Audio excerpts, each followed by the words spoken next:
Welcome to the Motocross Supercross podcast.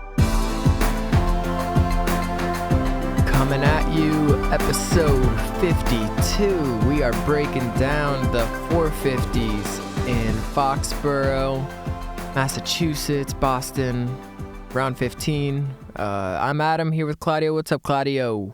What up, bro? What's up? That was, there's definitely a lot to talk about here with these 450s. It definitely got very dramatic, and everybody online, social media we saw has an opinion. So we will get into that. But as we were saying, this is Foxborough, Boston, the Patriot Stadium, Gillette Stadium. Number one. Day race, Network Fox TV. And it was definitely not a disappointer, that's for sure. As the season winds down, 2 races left, Utah and Vegas. This was the last East Coast race for everyone. So this is the end of the year right here, and like we said, it did not disappoint. It was a great show. There's a lot of people there. We saw Gronk.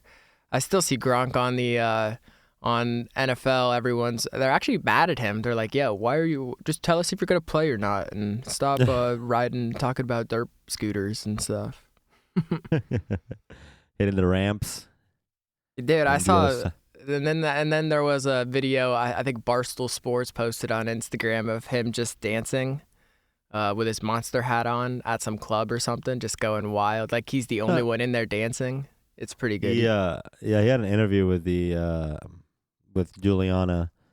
Yes. And I don't know, for someone that's a Monster Energy athlete or whatever, he had no idea what he was talking about. Like I just felt like they were just like, "Oh, look, we're gonna ask you about the race," and he was just like, "Oh, what? What do you mean? What?" And because he was like, "Oh yeah, he was like the dirt scooters, not really the dirt scooters, but he didn't use like a dirt bike, And then he was like, "Yeah, hitting all the ramps and landing on the other side of the hill."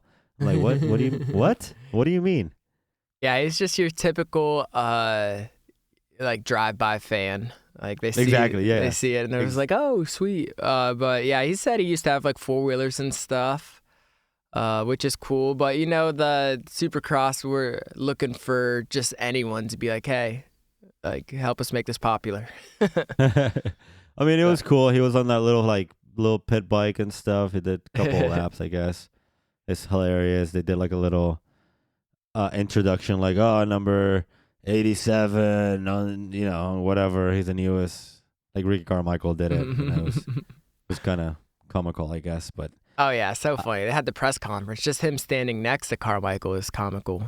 He's like 3 feet taller than him. It was just, I don't know. It was just weird to, I don't know. You're a Monster Energy athlete. At least get like the terms, like not the ramps. And he's been to the Supercrosses before too. I know last time they did it, he was 2 years ago, I think it was. He was present as well. So yeah, he was like all like Monster out with his hat and his little like hoodie and stuff and the shirt, like like how people dress up to go watch Supercross type thing, because everybody thinks they're like a factory rider. Yeah, exactly. But he's getting paid so much by Monster, so they have to bring him out. He's like the king. He's got his own can, I mean, I guess, but I'm just saying, like, if you're gonna talk about a sport, yeah, know the lingo, like, man. Don't disrespect it that way. It's like, like, I don't know. They interview Eli Tomac, and he talks about football, and they're like, "Yeah, they're just scoring some points," or I don't know.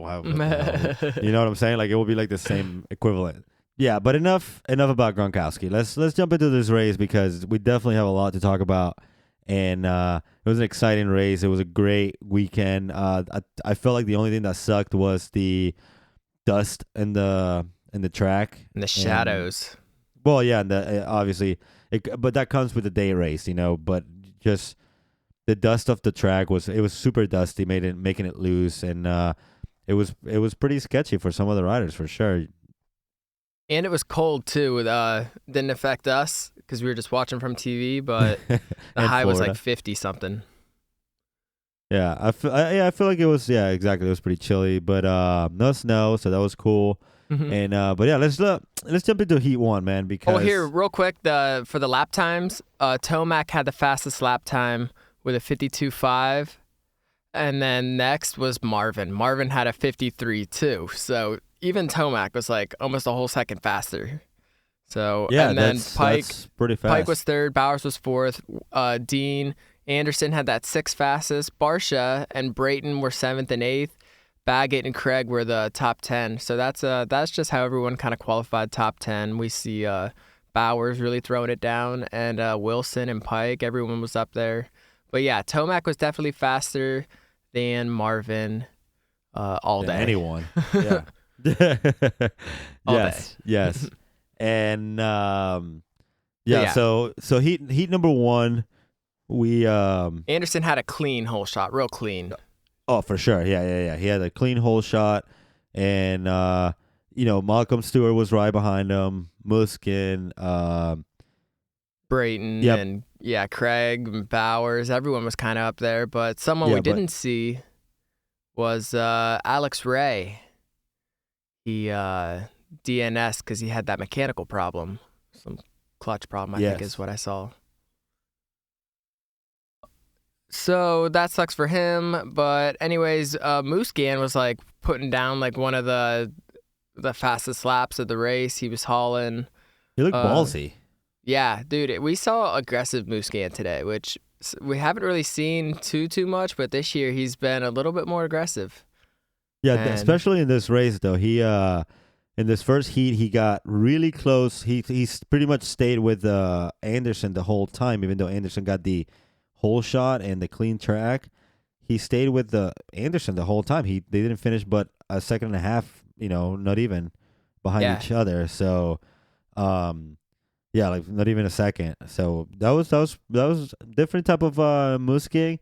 And in one of the race, like I feel like he like jumped and he landed like right next to Anderson. So that's what I mean. He was being really, really ballsy. Yeah, there's a lot of close racing too. A lot of that on this track, like people just jumping, landing right next to each other. It was just crazy. But yeah, them two ran away with it. They were like 11 seconds ahead of Malcolm, who got third, which is pretty awesome. Brayton, he got fourth. Bowers, fifth. Christian Craig was there, sixth. Cedric. Bowers and Brayton had a cool little battle between them for a little. Yeah, they did. That was like the most exciting. Not that there wasn't like real exciting stuff this race, but like their one like slow-mo replay was Tyler Bowers getting blasted in the face by Justin Brayton's roost in the sand. In the sand section, yeah, that was awesome. Yeah, and like I felt it. I was like, ugh. Yeah, but yeah, that was kind of like the most exciting part of this race, just because they pretty much finished how they started, There wasn't too much battling going on, except for that final position. Yeah, well, the final, that's another thing. We talked about it in the last podcast, how Alves and Van Busker got into it on the last turn. Well, it happened here too.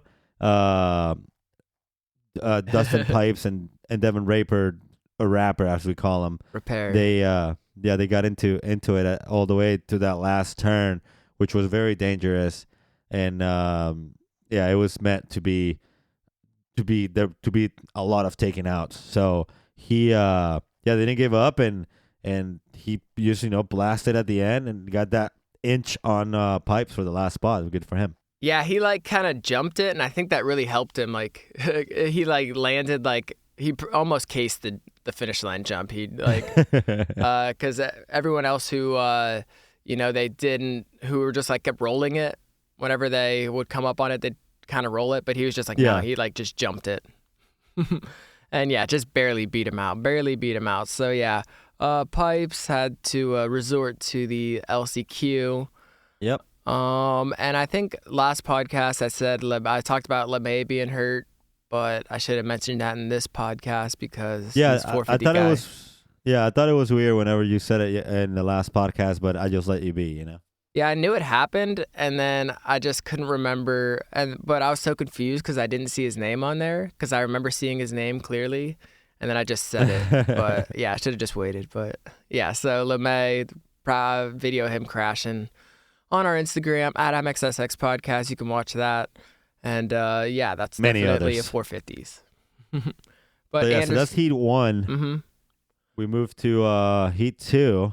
Heat 2. And it was cool. They started with before the gate even dropped. They did that little like zoom in on Ryan Smith wearing the jeans and the t-shirt. Yes. Yeah, that was interesting. But that's a good way to get attention and see if he can get a sponsor for gear. Yeah, he literally went out there on jeans and a long t-shirt with a marker number in the back. Yeah, he wrote his whole name on it and stuff. I was number 831. We were pitted next to him at Minio's one year. I remember that. And what I remember, he was a cool dude, but that was way long ago. And I do think it's good publicity, but if he would have finished just like a little bit better, it would have been way. Yeah, it would have been way better. Way better publicity. But yeah, so this one was definitely more exciting than the first one. A little bit, yeah. And it started with the whole shot. Chad Reed, legend Chad Reed, gets the whole shot. And dude, the crowd was wild, man. You could really hear him just like screaming and cheering him on. Chad Reed, man. Chad Reed in the front, of course. It was dude. It looked like he was gonna lead a lap too.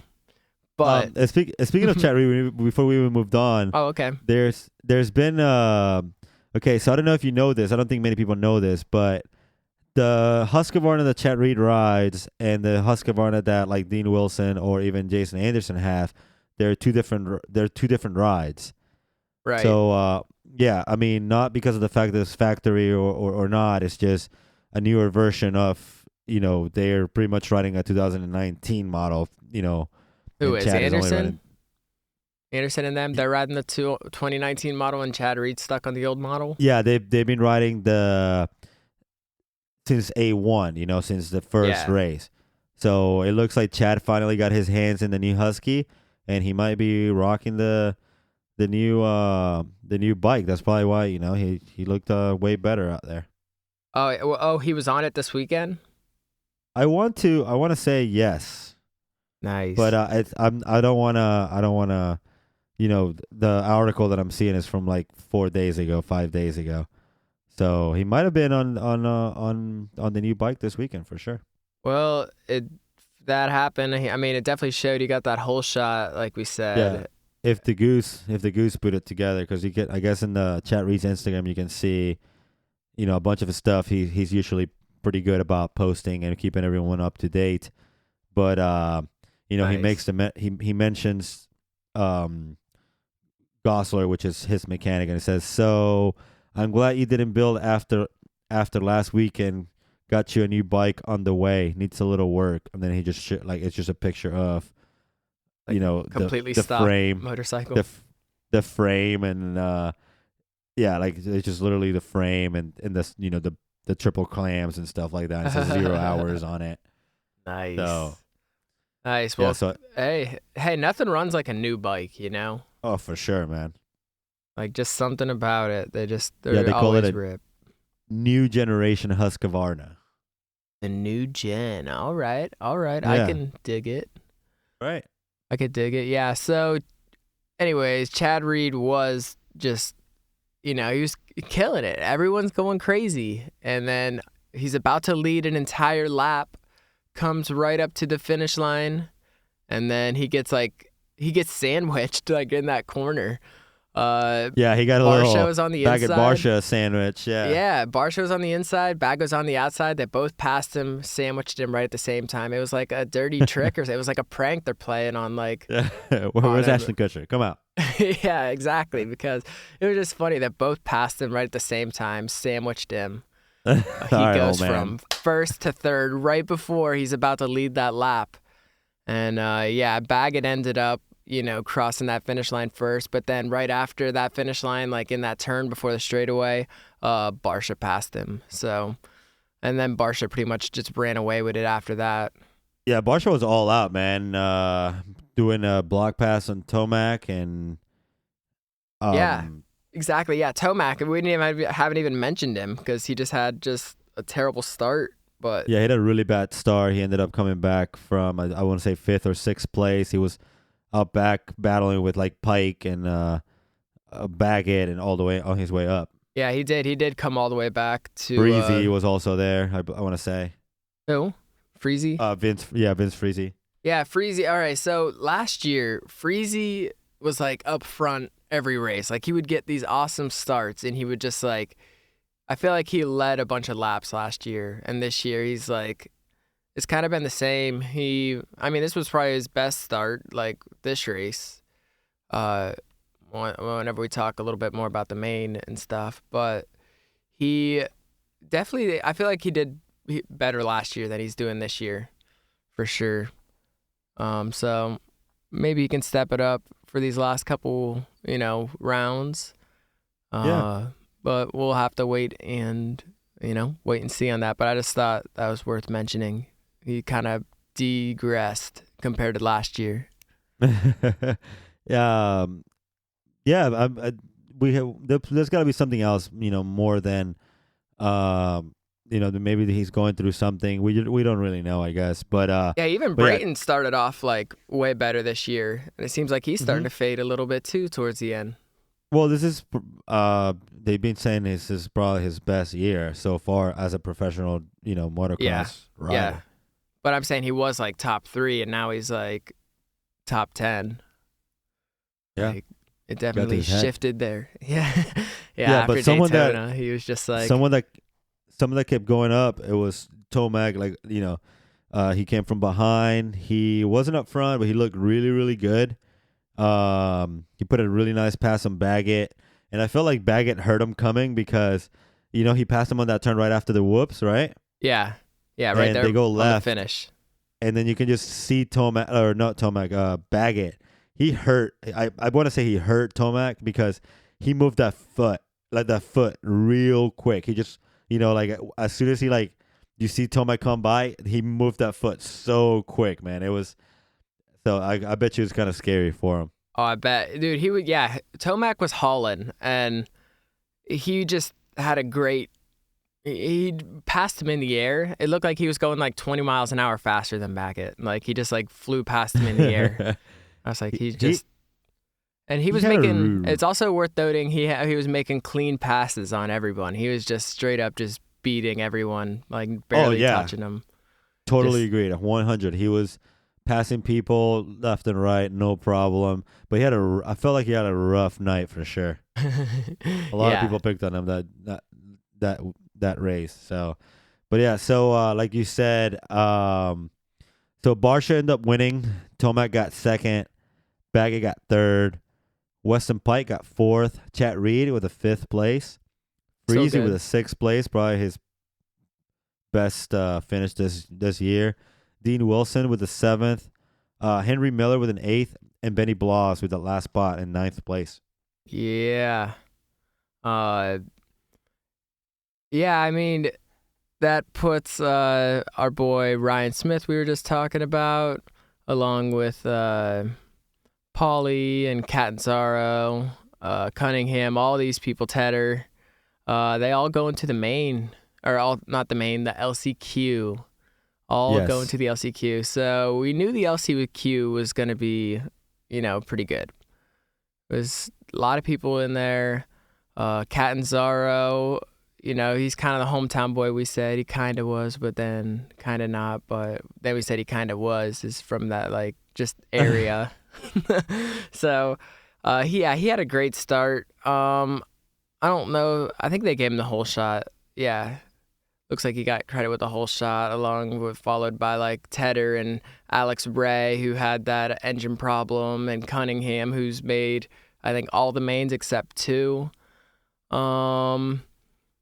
And yeah, during these LCQs is when those shadows were very like on the track. Sketchy. Just like, it was like black and white pretty much coming up to these sections. I mean, on camera it was bad, so in person, like just being blinded by the freaking super bright light, and then down into these shadows which are filled with ruts going up those rhythm sections. So that's where we saw Sizemore crash in the 250s. And Cunningham, he almost like crashed like the exact same way on like the exact same place. But he was able to keep it up there and actually battled with Ray up front, Alex Ray. It was pretty good battle between them two. Tedder was running third, followed by like Catanzaro and Pipes. Which also had a really nice battle too. Yeah, we did get to see some really good battles. And Catanzaro, of course, being the hometown hero. He does make the pass. And I don't know if you caught, like, I'm sure you caught it, but they had the split screen going on.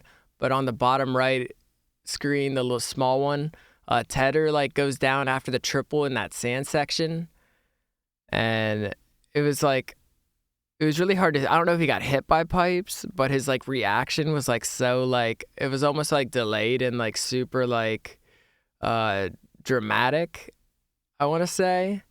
Yeah, I think I know what you're talking about. I'll have to go back and look at it, but I think I know what you're talking about. Yeah, I can put a video on the Instagram, but it's going to be like the quality just sucks because you got to zoom it in so far. Oh, yeah. Whatever, I'll do it. Just because I don't want to say it's funny just in case he got hurt, but if he didn't get hurt, it's probably like a little funny kind of scene there. But he definitely got blasted, sand blasted by everyone. But I don't know if he got hit or something, but we'll have to see. We'll have to look for an update on that because it definitely looked weird. But Cunningham, he ran Alex Ray high in that turn right there after the finish, and then obviously was able to run away with it. So yeah, Cunningham won. Alex Ray got second. AJ Catanzaro got third. Dustin Pipes getting that final position. Bubba Pauly sitting right there on the outside. He had a pretty good battle with him too, and Nagy and Gardner, who's made a couple, Caden, so a lot of people. Tedder, LeMay, we see on there. Not making it to the main this week, but Cunningham, Ray, Catanzaro, and Pipes are. So yeah, let's jump into the race everyone wants to talk about. Yes. And the 450 main event. Round 15 of 17 coming in. Anderson's running away with it. We saw Marvin in second in points, Eli in third, those three guys, and they gave us a pretty good show. They definitely put on a show for this race. Yeah, it was a great race. Not for Chad Reed, though. Chad Reed fell in the first corner. Yes, he did, and also had a good finish at the end of the day. He ended up... He did. He ended up coming back and finishing 10th, so good for him. There you go, another top 10 for Chad Reed. That's his... keeping that streak, you know? Yeah, that's his thing now. So, yeah, that was good for him. But Christian Craig got the whole shot, and he was just like, he was on like the very inside, and he just hugged it around that turn, and yeah. Yeah, he had a great whole shot. He had followed by Musquin, Anderson, Tomac, and the rest of the pack. I mean, I'm not trying to be funny, but yeah, it was a close one, but he had a clean whole shot for sure. Real clean, but it didn't last very long. He hit those tough blocks, and yeah, like you said, Reed also went down in the pile up, and then Craig went down right. Yeah, I guess in the whoop section. Exactly, right before that whoops, and Tomac and a couple other riders almost like hit the same thing. So I don't know if the line on that thing was just like heading off the track, but they were all just landing like right there on that edge. Yeah, he almost got run over by Tomac and Anderson too. Yeah, been pretty bad. He did, and during all this, Freeze was like running fourth. So. But Barsha, this is like around the same time too. We see Barsha, like Weston Pike gives him a little bump off the track, and he ends up like on the starting line. You know what I'm talking about, right? Yeah, he cut the track pretty hard, I want to say. and there was nothing really done about it. I wanted to leave that until we're pretty much done with it. But now that you bring it up, he cut the track and he cut a whole section. Yeah, the entire section. And he did it. He didn't even go in the same section he went out of. Yeah, he missed the whole section, and I don't think if he lost any time, he didn't lose much time. That's for sure. No, it wasn't much of it wasn't like Anderson where he lost positions and. Well, Anderson was on the throttle off the track though.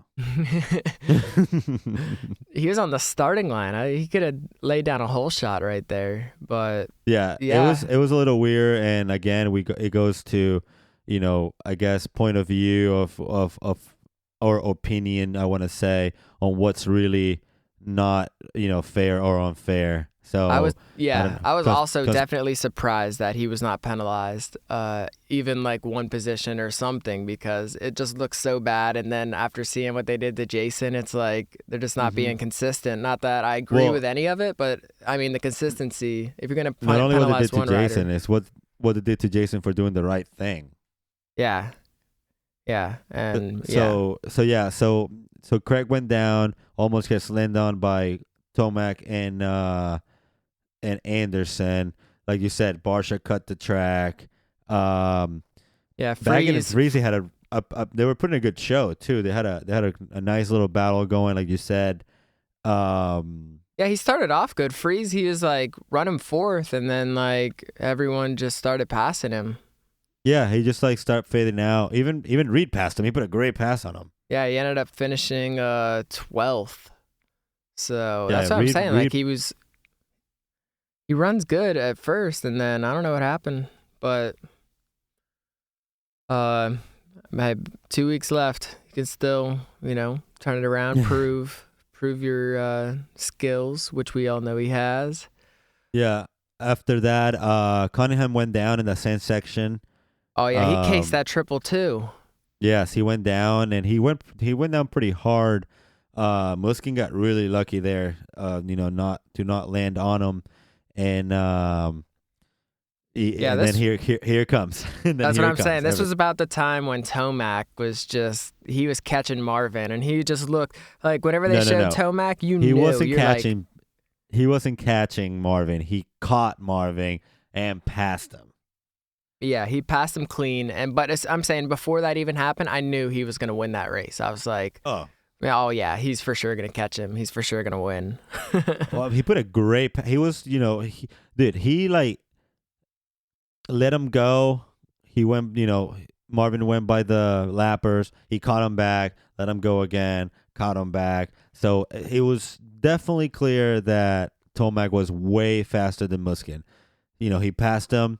So, but and then after that, boom, here it comes. Yeah, so Eli passes Marvin, and Marvin's been leading the whole race, and he can't. The whole race. He just cannot let.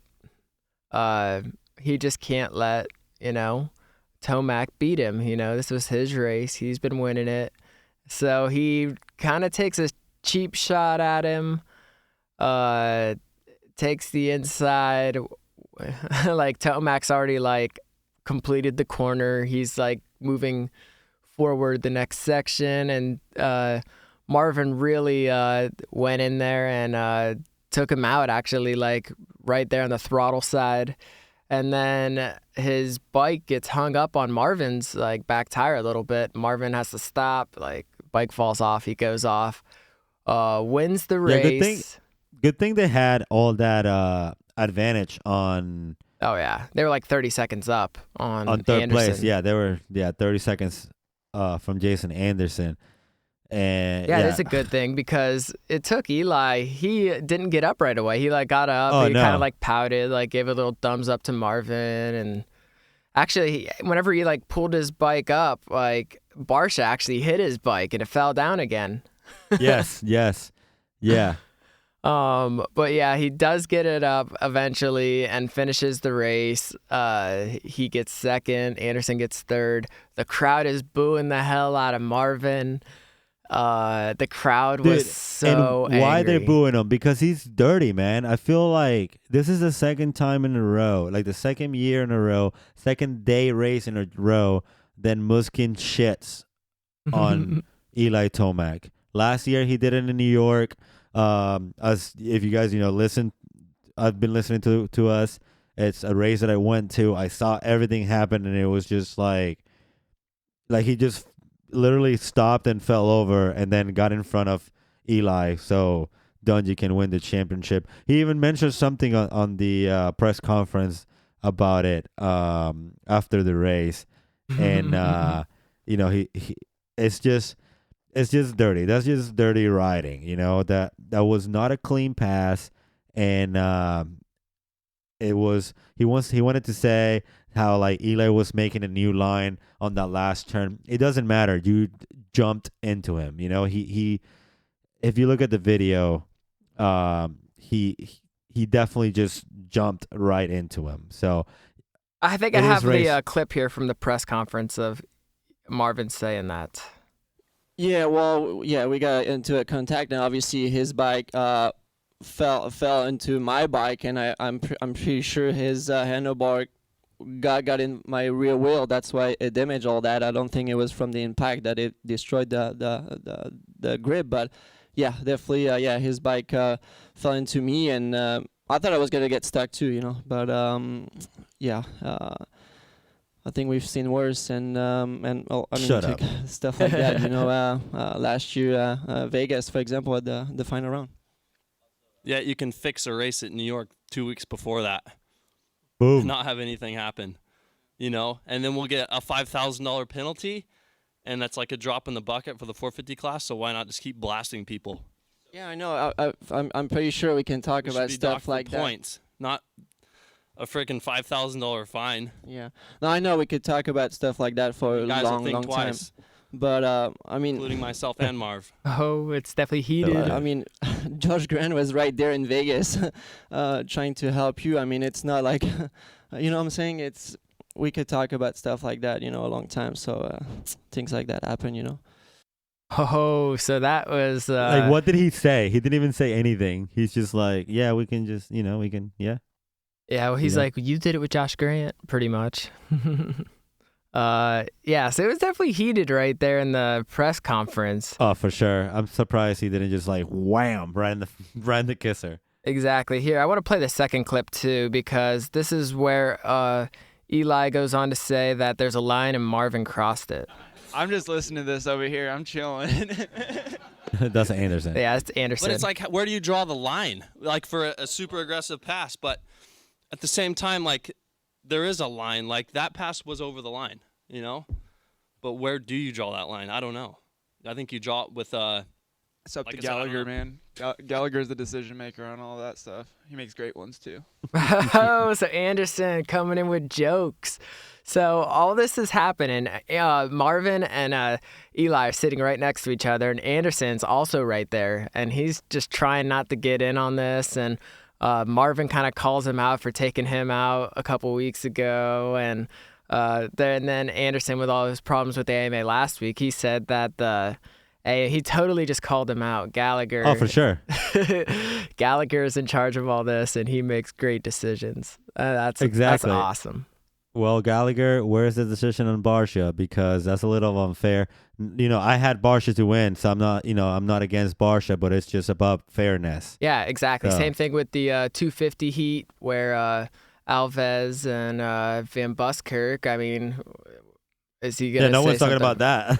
Yeah, not that I have a problem with it, but it's just the consistency thing. And I know they said there.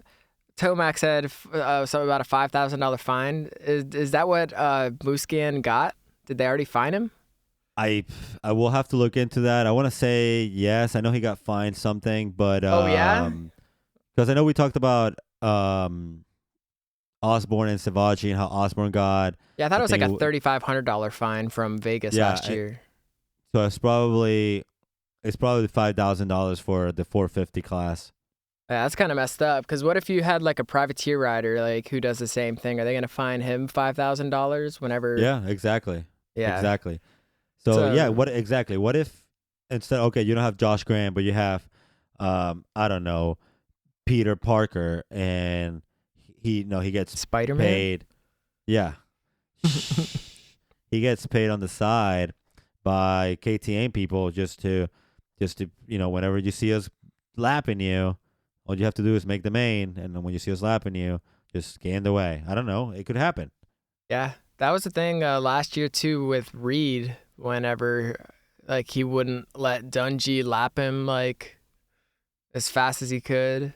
I mean, it's definitely. I mean, there's teams on here, so people are obviously gonna ride as teams and help each other out, and even just friends. People ride together, train together. If they can help their buddy win the championship, why not? So it's gonna be interesting to see where all this goes. The crowd. Yeah, I want to was see how it's gonna definitely develop mad. for sure.